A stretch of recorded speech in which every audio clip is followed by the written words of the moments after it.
অমলকান্তি আমার বন্ধু। স্কুলে আমরা একসঙ্গে পড়তাম। রোজ দেরি করে ক্লাসে আসতো, পড়া পারত না। শব্দরূপ জিজ্ঞেস করলে এমন অবাক হয়ে জানলার দিকে তাকিয়ে থাকতো যে দেখে ভারী কষ্ট হতো আমাদের। আমরা কেউ মাস্টার হতে চেয়েছিলাম, কেউ ডাক্তার, কেউ উকিল। অমলকান্তি সেসব কিছু হতে চায়নি। সে রোদ্দুর হতে চেয়েছিল। ক্ষান্ত বর্ষণ, কাকডাকা বিকেলের সেই লাজুক রোদ্দুর। জাম আর জামরুলের পাতায় যা নাকি অল্প একটু হাসির মতন লেগে থাকে। আমরা কেউ মাস্টার হয়েছি, কেউ ডাক্তার, কেউ উকিল।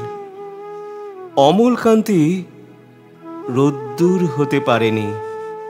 সে এখন অন্ধকার একটা ছাপাখানায় কাজ করে।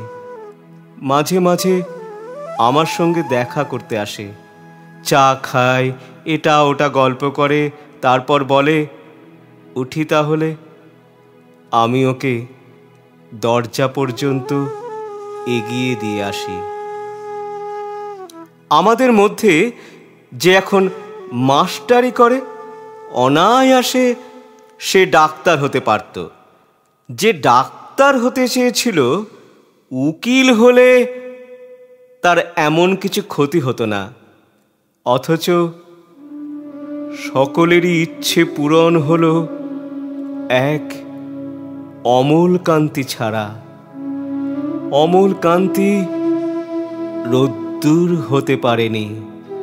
সেই অমলকান্তি রোদ্দুরের কথা ভাবতে ভাবতে যে একদিন রোদ্দুর হয়ে যেতে চেয়েছিল।